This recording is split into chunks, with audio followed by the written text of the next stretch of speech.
Po në banatorën e pare mora me sportivitet. Në regull mungon, së është punë e madhe, po kërë filloj të dyta e treta, edhe fillojnë pastaj pyetje, po pse, çka ka ndodhur, po një otot është problemi madhë, më thonë, s'ka në banatore.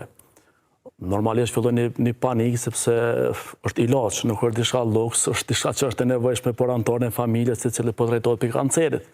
Dhe tash automatikisht unë si person që s'ka mas një uri edhe se kum prit që ka me ndodhë kjo, filloj një farë panike me bo zgjidhje. Zgjidhje është me thirrna për banatore, me shoke në qytetet tjera, kem tentu në Ferizaj me kërkum, kanë thonë s'ka.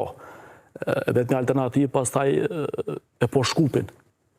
Kër e kuptova problemi, do mase që më tregun banatorët që është munges për shkak të ligjet e çmimeve dhe ato që unë nuk është që i disha edhe për çash problemi, marrë në telefon shkopi e thoma komë nësi më nis në ACL.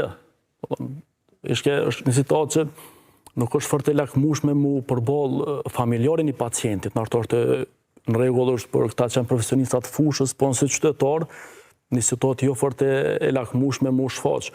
Tash filloj me kriju një farë panike në vetvete. Po nuk është thjesht çështja e ACL-s, domethënë, unë po ata probleme gjetë edhe inhalimët për babin, me doza caktuar. Më thonë, s'ka më konta as inhalimët, okej. Domethënë, ka fillu të unë më kriju një farë panike, që se herë që kemi banatore do të më lutë, inshallah e kam fatin sot me gjetë ilaçin. Sepse unë vi prej një familje që kam smut me kancer, domethënë shpejt, dhe është në faza kogja të avancume dhe unë me banatorët dhe me spitalet takona gati se mas me thonë çdo ditë, po 2-3 herë një javë takona. Faleminderit shumë. Zonja Meaj, qëllimi i ligjit dihet, çfarë efekte ka arrit në praktik deri tash?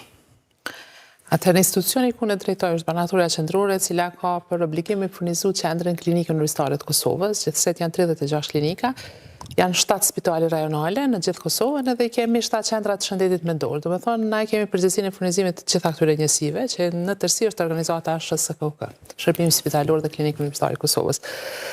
Na këtë ligj, unë po flas këtë rast si profesioniste, jam farmaciste me profesion, ka ma shumë se 20 vite që e kemi prit më ardhën në fuqi edhe më ardhën shprehje zbatimi këtij ligjit, sepse fatkeqësisht ka qenë Kosova e vetmja dhe Bielorusia, të cilat nuk e kanë pas ligjin për çmimet e banave. Në rend parë si profesionist i fushës, domethënë kjo përpos që është shumë e vlefshme për qytetarët e Kosovës, për pacientat në rend parë, edhe për neve si profesionist, sepse në fund ka një shprehje profesionalizmi jonë, domethënë. Ligji ka hyrë në fuqi në pjesën e parë në zgabrit viti 2023 dhe ka pas kohën e vet gjatë implementimit edhe ju ka dhënë hapësirë të gjithë atyre që i ka përfshirë qoftë sektorin publik, qoftë privat, domethënë me fillu me zbatimin e ligjit, me pjesën procedurale të tij.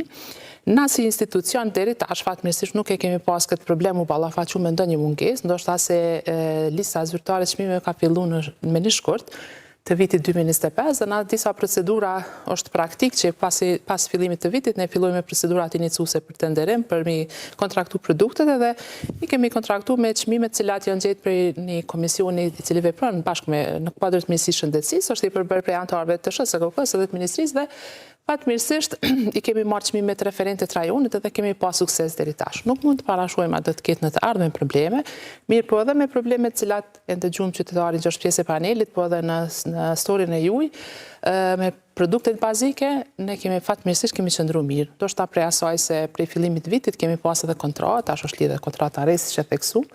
Po unë mendoj që ligji më në fund vjen shumë mirë që ka gjetë zbatueshmëri. Gjithmonë është problematik derisa se është për herën e parë në Kosovë, po ka pas kohë të mjaftueshme, domethënë që mos marrë deri te kjo gjendje, mendoj.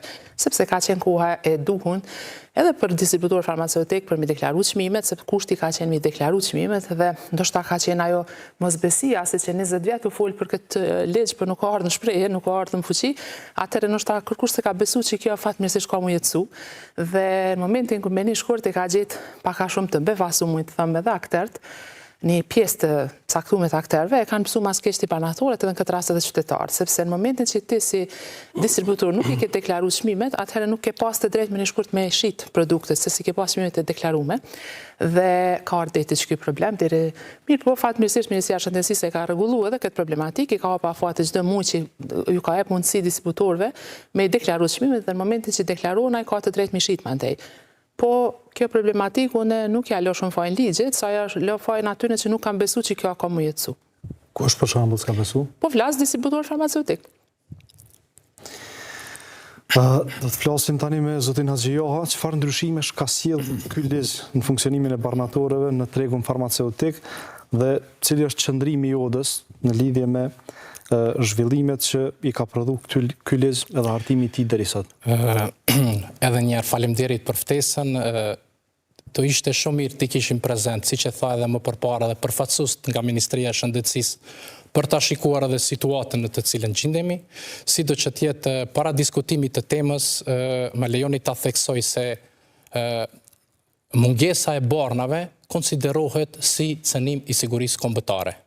Pra, ne vazhdimisht kemi pasur ankesat në institucionin tonë për mungesën e barnave, duke filluar nga farmacistët, profesionistët tjerë shëndetësor, pacientët, duke menduar se ne jemi regulatori këtij procesi.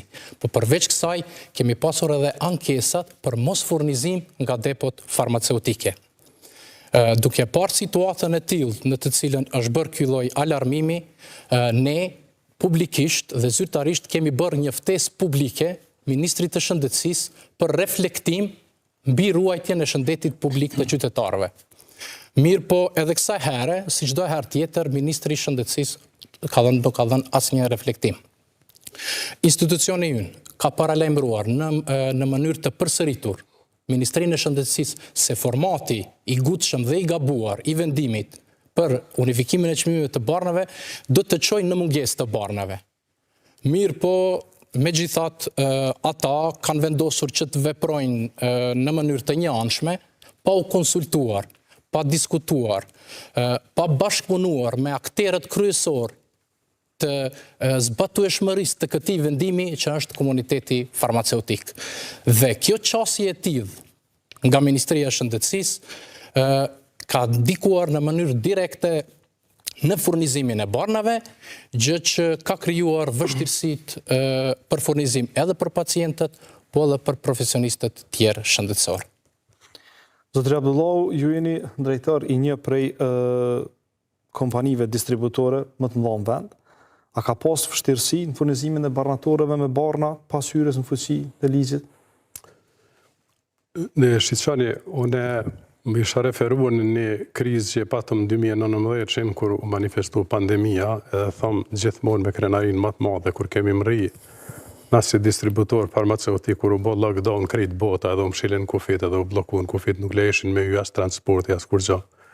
Kur kemi mrinë që atë kohë me menaxhue furnizimin e barnave knap që u konë në nivelin më maksimal, atëherë për që të periudën kalimtare, unë me përgjegjësi të madhe flas se i përfaqësoj 25 kompani farmaceutike dhe marr pjesë dikun 27% market share-it të furnizimit edhe të importit në Kosovë. Me përgjegjësi të madhe profesionale, thamë që nuk u konë kriza manifestume qysh kanë ngrit disa individ apo së një grup i vogël i interesit i farmacistave të cilët janë nisën me trumbetuar në çdo mjet informimit edhe nuk la gjopa bo për me kriju një propagandë për me minua çmimin.